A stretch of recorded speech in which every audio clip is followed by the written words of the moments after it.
오늘 우리에게 주시는 하나님의 말씀은 마태복음 8장 5절에서 13절까지 말씀입니다. 제가 봉독해 올리겠습니다. 예수께서 가버나움에 들어가시니 한 백부장이 나와 간구하여 이르되 주여, 내 하인이 중풍병으로 집에 누워 몹시 괴로워하나이다. 이르시되 내가 가서 고쳐주리라.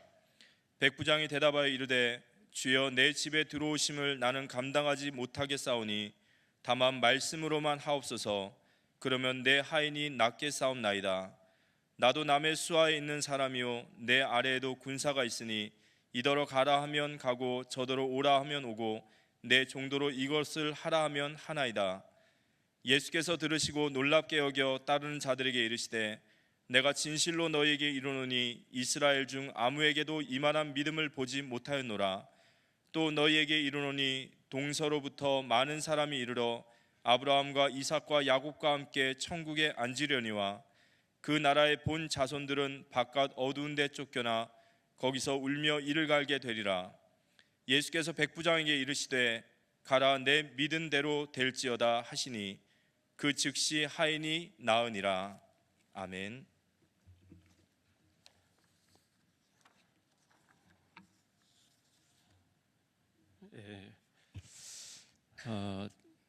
두 주 전에 인천의 신포동에 있는 인천 제일장로교회에서 오후에 언더우드 선교사의 도로 제정 예배가 있었습니다.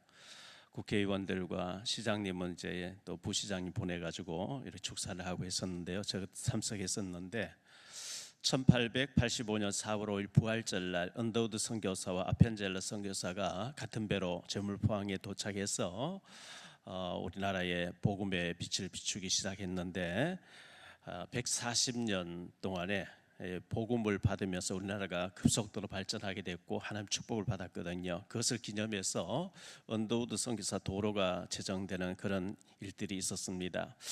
언더우드 선교사의 기도 제목, 기도문이 있습니다. 여러분들 그 네이버에 찾아보면 언더우드 선교사의 기도 치면은 쫙 나와 있어요. 이 선교사의 기도를 보는 주여, 지금은 아무것도 보이지 않습니다. 메마르고 가난한 이곳 조선 땅, 나무 한 그루 시원하게 자라지 못하고 있는 땅에 저희들을 옮겨와 심으셨습니다. 그 넓고 넓은 태평양을 어떻게 건너왔는지 그 사실 자체가 기적입니다. 주께서 붙잡아 뚝 떨어뜨려 놓으신 듯한 이곳, 지금은 아무것도 보이지 않습니다. 보이는 것은 그저 고집스럽게 얼룩진 어둠뿐, 어둠과 가난과 인습에 묶여있는 조선 사람뿐입니다. 그들은 왜 묶여있는지도, 그것이 고통이라는 것도 모르고 있습니다. 고통을 고통인 줄 모르는 자에게 고통을 벗겨주겠다고 하면 의심부터 하고 화부터 냅니다.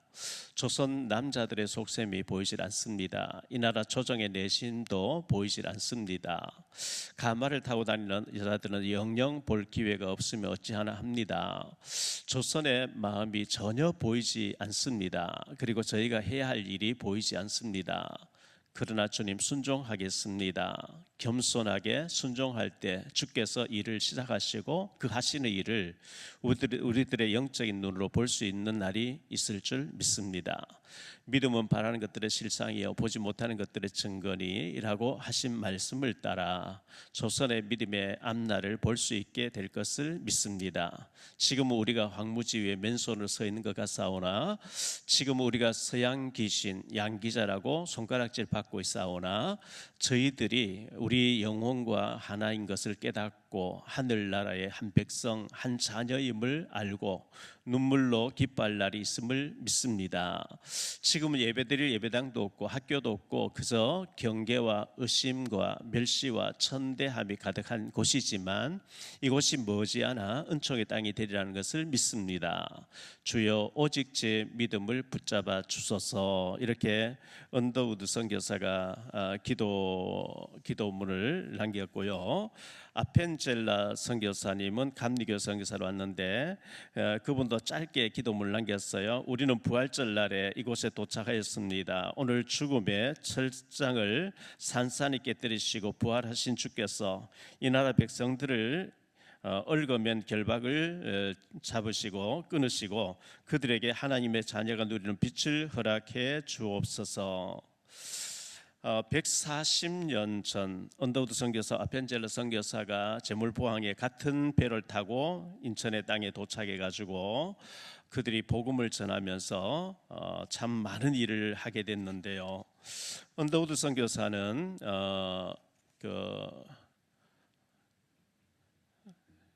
고아들을 모아 가지고 교육을 시키기 시작했습니다. 해방 후에는 경신 중고등학교로 발전을 하게 됐고요. 거기서 안창호 선생과 김규식이라는 사람이 인물로 나오게 됐고, 연세대학교와 세브란스 병원을 세운 사람들이고, 이 4대째 한국을 사랑하면서 섬기고 있는 그런 분들이죠. 아펜젤러 선교사님은 1858년 2월 6일 펜실베니아에서 태어났고요. 그리고 한국에 도착해 가지고 44세에 죽게 됐습니다. 미국 감리교 선교사로 교육 사업에 힘을 썼고, 부모님은 스위스계와 독일계로서 집안에서 아버지가 늘 독일의 루터의 종교 교육을 알려주면서 가르쳤다고 합니다. 그래서 원래 장로교 출신이지만 감리교로 이렇게 옮겨가지고 왔는데, 그 목포에서 군산에서 목포에서 열리는 성경 그 보급을 하는 성경 번역자 회의에 참석하기 위해서 배를 탔는데 배가 부딪히면서 파손하게 돼가지고 학생들을 건지다가 44세에 순교를 죽게 됐습니다.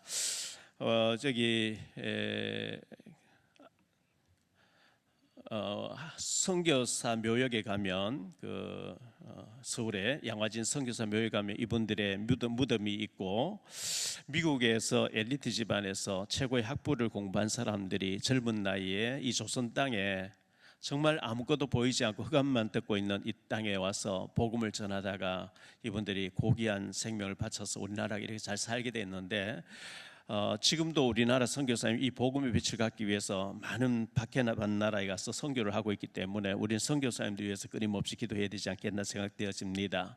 오늘 말씀을 가지고 세 가지로 말씀을 드리려고 하는데, 첫째, 백부장에 대해서 말씀을 좀 드리겠습니다. 이 백부장은 로마 장교였습니다. 5절 신하를 아끼고 사랑한 장교였습니다.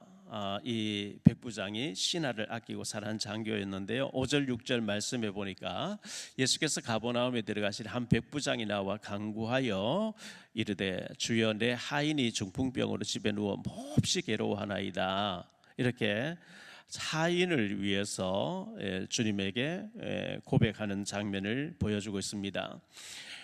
우리 주변에 이 질병 때문에 고통당하는 사람, 지금 이 백부장의 하인이 질병으로 몹시 괴로워하나이다 이렇게 주님께 아뢰고 있거든요. 우리의 중보 기도가 굉장히 중요하다는 것을 보여주고 있는데요.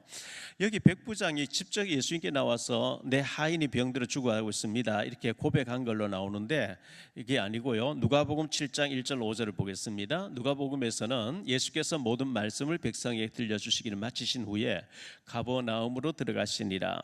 어떤 백부장이 사랑하는 종이 병들어 죽게 되었더니 예수의 소문을 듣고 유대인의 장로 몇 사람을 예수께 보내 오셔서 그 종을 구해 주시기를 청한지라. 이에 그들이 예수께 나와 간절히 구하 이르되 이 일을 하시는 것이 이 사람에게는 합당하니이다. 그가 우리 민족을 사랑하고 또한 우리를 위하여 회당을 지었나이다.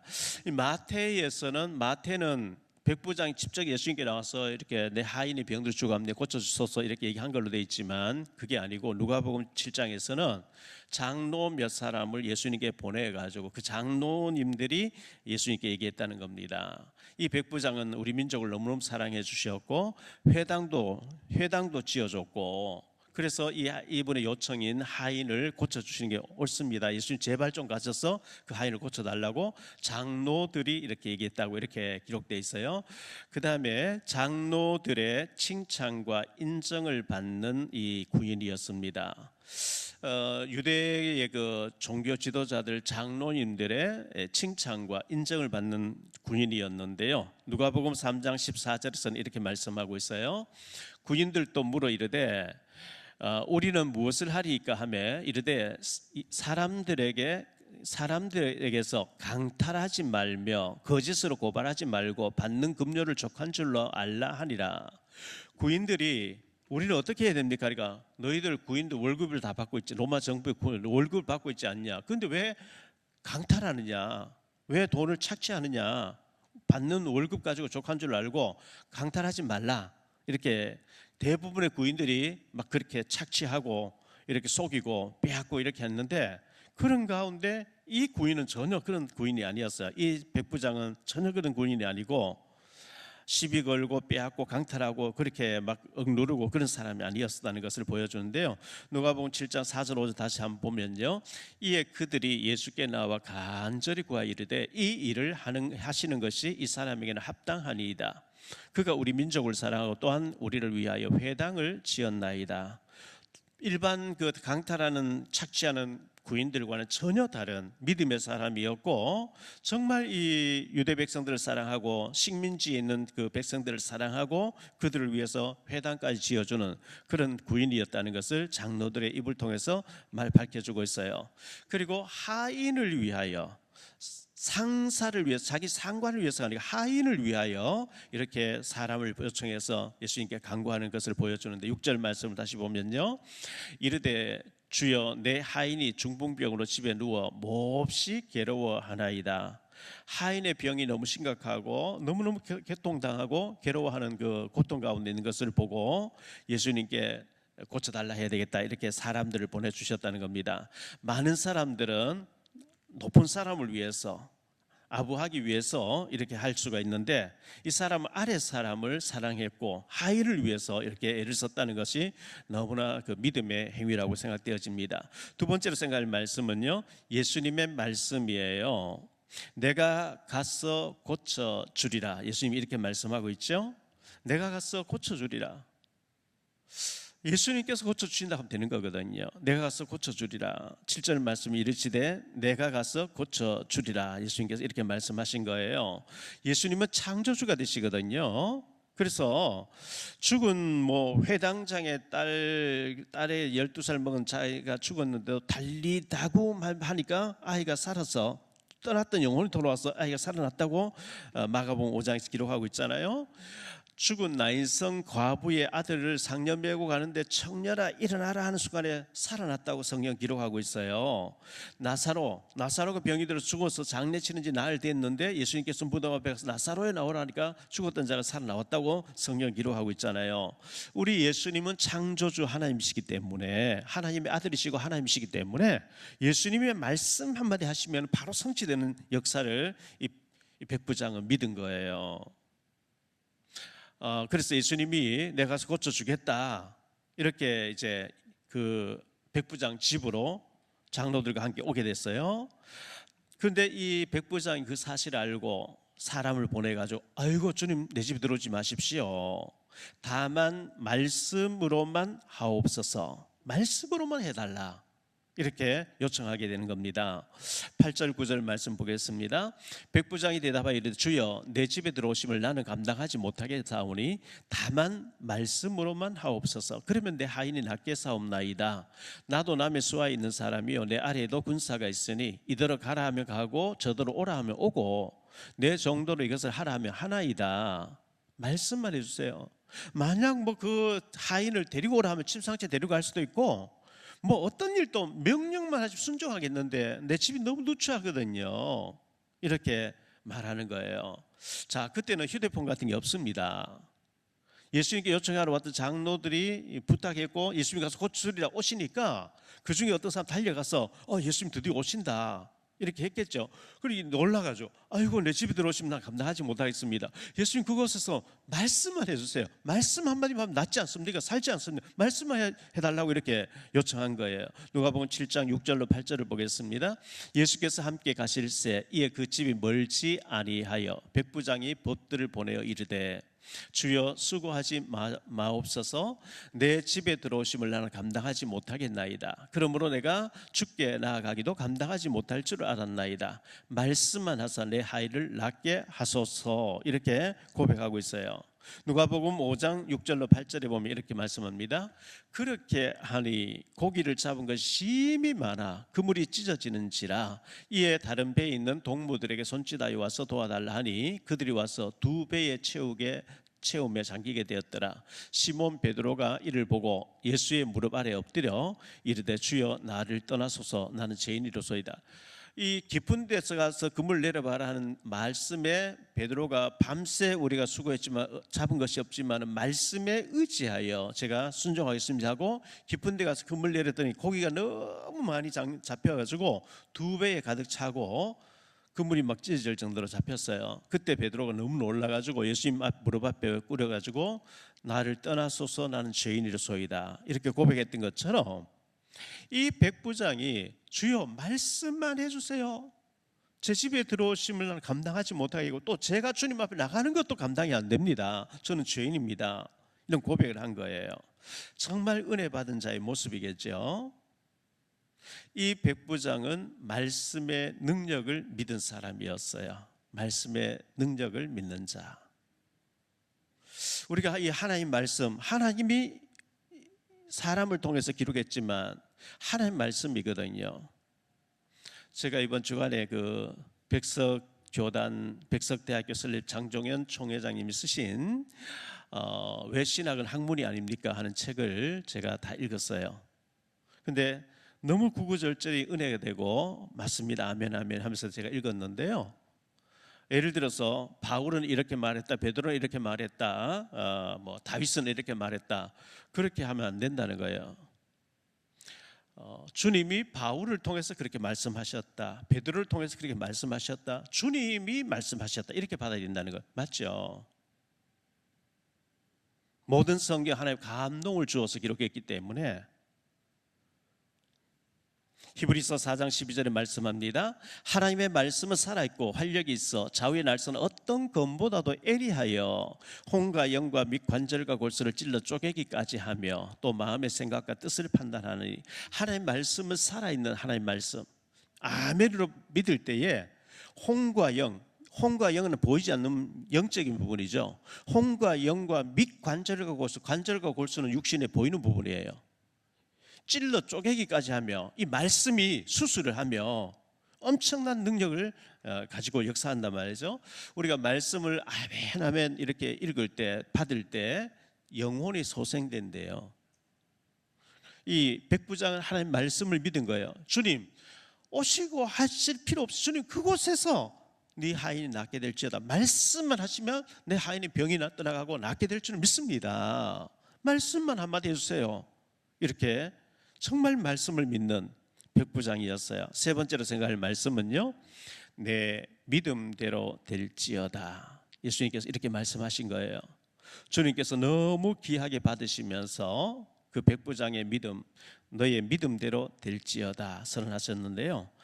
이 믿음이 최고의 믿음이었습니다. 최고의 믿음. 10절 말씀 볼게요.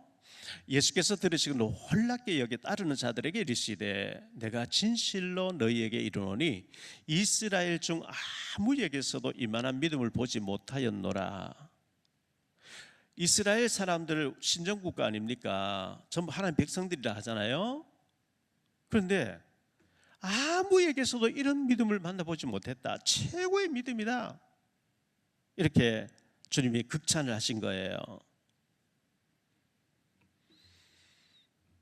기적을 체험한 사람들도 많이 있었습니다만 이 백부장의 믿음이 최고의 믿음이라고 예수님께서 인정하신 거거든요. 말씀만 하셔도 그냥 성취될 줄 믿습니다. 말씀 한마디만 해주세요. 굳이 예수님이 내 집에까지 오시지 않아도 되지 않습니까? 예수님 시공간 초월해서 말씀으로 역사하시는 하나님이시기 때문에 그곳에서 말씀하셔도 성취될 줄 믿습니다. 혹시 그 중풍병자를 데려와라, 네 하인을 데려와라. 그럼 데려가겠습니다. 말씀만 하옵소서. 참 대단한 믿음이죠. 예수님께 또 말씀하십니다. 쫓겨나서 울며 이를 갈게 될 사람들이 있다. 이렇게 말씀하셨어요. 쫓겨나서 울며 이를 갈게 될 사람들. 그들이 누굴까요? 11절로 12절 말씀 볼게요. 11절 12절 말씀에 또 너희에게 이르노니 동서로부터 많은 사람이 이르러 아브라함과 이삭과 야곱과 함께 천국에 앉으려니와 우리가 예수님 재림에 오실 때 영화로운 몸으로 변화받아서 천국에 들어갈 거예요. 아브라함과 이삭과 야곱의 그 천국에 들어가서 우리가 보좌에 앉게 되고 우리가 주님 품에 안기게 될 텐데, 그 나라의 본 자손들은 바깥 어두운 데 쫓겨나서 거기서 울며 이를 갈게 될 것이다, 이렇게 말씀하신 거예요. 잘 믿는다고 하는 바리새인들과 대제사장들과 서기관들, 종교 지도자들, 예수님은 그들을 외식하는 자라고 마태복음 23장에 무섭게 책망하고 저주하셨거든요. 뭐 독사의 새끼들아, 막 예수님이 이렇게 저주하셨어요. 많은 그 사람들은 바깥에 어두운 데 쫓겨나서 이를 갈게 될 텐데, 그러나 이런 믿음의 사람은 천국에 들어가게 될 것을 말씀해 주셨습니다. 나라의 본 자손들 이렇게 했는데, 대제사장들과 서기관들, 바리새인, 그 당시 종교 지도자들이었어요. 이 사람들은 바깥 어두운 데서 최고의 저주, 천국에 들어가지 못하고 지옥에 간다고 말씀하신 거거든요. 최고의 권자에 앉아서 하나님을 섬긴다고 하면서 외식하고 돈을 착취하고, 그 당시 예수님 당시에는 성전에서 쓰는 돈과 사회에서 쓰는 돈이 달랐어요. 그 사회에 쓰던 돈 가지고 와서 돈을 바꾸어 가지고 성전에 돈을 헌금 드리고, 그래서 성전에서 돈을 이렇게 바꿔주고 하는 게 잘못이 아닌데, 문제는 그렇게 하면서 많은 세금을 떼고 고리대금 했거든요. 예수님께서 헌금함을 엎어버렸잖아요. 그리고 예수님께서는 이 백부장에게 내 믿음대로 될지어다, 이렇게 믿음을 선포해 주셨어요. 축복해 주신 거거든요. 13절 말씀 볼게요. 예수께서 백부장에게 이르시되 가라, 내 믿음대로 될지어다 하시니 그 즉시 하인이 나으리라. 놀라운 일이죠. 백부장의 믿음으로 그 하인이 깨끗함을 받게 됐어요. 병이 낫게 됐어요. 병이 떠나갔어요. 중풍병으로 죽어가던 이 구인 하인, 몹시 괴로워하고 죽어가던 사람이 깨끗하게 나와서 언제 아팠더냐, 이런 식으로 기적이 일어나 버린 거예요. 얼마나 놀라운 일입니까? 데살로니가전서 1장 3절에는 이렇게 말씀하고 있어요.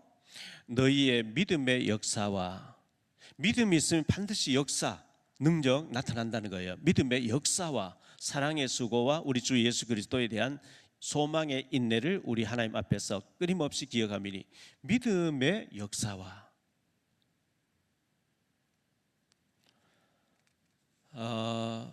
하나님 우리의 외모를 보시지 않고 믿음을 보시기 때문에 이 믿음이 중요한 것이, 믿음이 있으면 역사가 일어난다, 이렇게 말씀하신 거예요. 자, 결론적으로 말씀 맺어 보겠습니다. 결론의 첫 번째, 백부장의 믿음입니다. 백부장의 믿음. 이스라엘 중에 이만한 믿음을 내가 만나보지 못했다.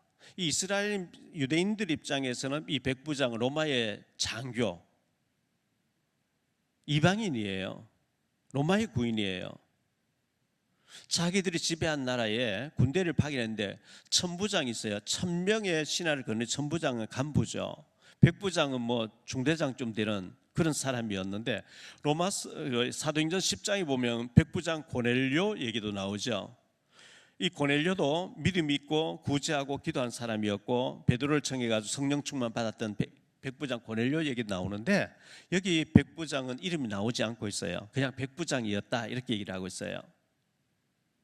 그런데 너무너무 믿음을 받고 난 뒤 사람이 변화를 받고 유대인들을 사랑하고 하나님을 사랑하고 회당도 지어주고, 그러면 자기 신하를 위해서 헌신하는 이 믿음의 사람이었거든요.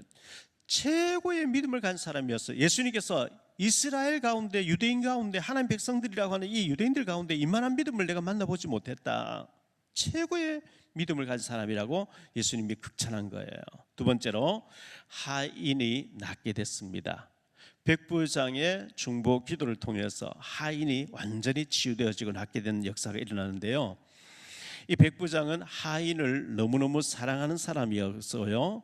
사랑하는 하인이 병들게 된 것을 너무 안타까워하면서 장로님들을 설득해가지고 예수님께 가셔서 좀 내 하인을 위해서 고쳐달라고 해라. 낫게 됐어요. 하인이 깨끗하게 낫게 됐을 때 얼마나 기뻐했겠습니까? 얼마나 감사했겠습니까? 하인을 위해서 장로들에게 예수님께 가서 좀 요청해달라고 부탁했던 이 백부장의 헌신으로 하인이 낫게 되는 기적이 났거든요. 우리도 우리 구역에, 우리 또 주일학교에, 우리 누구 아무개가 지금 병들어서 힘들고 있는데, 어떤 가정이 지금 현재 너무너무 힘들어져 있는데, 우리의 중보기도를 통해서 그 가정의 흑암이 꺾여지고 치유가 되어지고 회복이 되어지는 놀라운 역사가 일어날 수 있도록 기도해야 됩니다. 세 번째로 생각 결론은요, 말씀의 능력을 믿으라 그랬어요. 우리는 말씀을 믿어야 됩니다. 하나님의 절대적인 창조주 하나님 말씀이 성경 기록되어 있기 때문에, 그래서 여러분들이 설교도 중요하고 유튜브에 들어가서 이 목사 저 목사 뭐 여러 교회에 설교 들어보면 중요하지만, 진짜 중요한 건 여러분이 직접 하나님이 직접 기록하신 이 하나님의 말씀을 직접 읽으셔야 돼요. 읽으셔야 돼요. 하나님이 선지자들 통해서, 사도들을 통해서 기록한 말씀을 직접 읽으셔야 돼요. 목사들은 잘 이해시키려고 막 여러 가지 재료를 가미하잖아요. 근데 원어적인 그대로 주님 말씀을 그대로 읽으실 때, 계시록 1장 3절에 이 예언된 말씀을 읽는 자와 듣는 자들과 그 가운데 기록한 걸 지키는 자가 복이 있다. 읽고 듣고 지키려고 할 때 복이 있다 그랬어요. 말씀의 능력을 믿으셔야 돼요. 이 말씀은 1.1에도 변화되지 않고 말씀은 다 성취된다고 했거든요. 그래서 우리가 이 말씀을 하나님의 말씀으로 아멘으로 받을 때 놀라운 역사가 일어난다는 것을 보여주는 좋은 예가 아닌가 생각되어집니다. 이 백부장의 중보 기도를 통해서 그의 사랑하는 하인이 낫게 되어졌고, 우리 예수님께서는 이스라엘 가운데 이 많은 믿음을 만나보지 못 최고의 믿음이다. 왜? 예수님께서 가실 필요, 말씀만 하면은 예수님 여기서 말씀하시면 저쪽에서 하인이 낫게 되는 능력을 믿는 사람이었기 때문에 그렇습니다. 이 백부장의 믿음을 우리도 가지고 주님을 찬양하고 하나님께 경배하며 한 주간도 정말 주님께 인정받는 이만한 믿음을 내가 만나보지 못했다 하는 최고의 축복된 믿음을 가지고 하나님을 기쁘시게 하고 또 사람에게 응답되어지는 그런 기도를 해야 되겠고요. 저는 기도할 때 주님, 우리 대한민국에 바른 복음을 전하는 교회를 통해 주일날 영광 받으시고, 이단 사이비 적그리스도 너무 잘못된 단체들이 많이 있거든요. 신천지 이만이나 안상홍 하나님의 교회라고 잘못된 곳, 이런 이단 사이비들이 너무 많이 있고, 통일교 같은 것은 뭐 너무 잘못된 단체들이잖아요. 그리고 전 세계 올바른 예수 그리스도의 십자가의 복음을 전하는 교회를 통해서 주님 영광 받으시되, 북한처럼 밖에 속에 숨어서 예배드리는 곳, 저 중동이나 아프리카나 밖에 속에서 숨어서 예배드리는 밖에 속에 있는 그 교회들을 통해서 주님이 지키시고 그들 눈물을 받으시고 그들에게 축복해 주셔서 믿음으로 승리하게 해달라고 우리 기도해 중보 기도를 해야 되거든요. 우리 주변에 이렇게 고통 가운데 질병이나 여러 가지 사탄의 계계로 가정이 깨어지고 막 고통스러워하고 아파하는 사람들 위해서 우리가 중보 기도할 때 흑암이 꺾여지고 예수님께서는 응답하실 겁니다. 이 백부장의 중보 기도가 오늘 우리의 기도가 되어지는 축복이 있게 되시기를 예수 이름으로 축복합니다. 기도합니다. 주님 감사합니다. 오늘 거룩하고 복된 주일날 저희들이 예배드리며 백부장의 기도를 통해서, 백부장의 요청을 통해서 그의 하인이 중풍병으로 몹시 괴로워하며 죽어가다가 이만한 믿음을 보지 못했다고 하시면서 내 믿음대로 될지어다 하시는 순간에 하인이 깨끗해졌다고 성경 기록하고 있습니다. 하나님의 말씀을 믿습니다. 주님, 우리도 이 백부장의 믿음 가지고 중보 기도를 할 수 있게 하시고, 우리의 기도를 통해서 수많은 흑암이 꺾여지고 질병이 낫게 되고 치유가 되어지고 하나님께 영광 돌리는 일들이 일어날 수 있도록 은혜를 더하여 주옵소서. 주 예수 그리스도 이름으로 축복하며 기도하옵나이다. 아멘.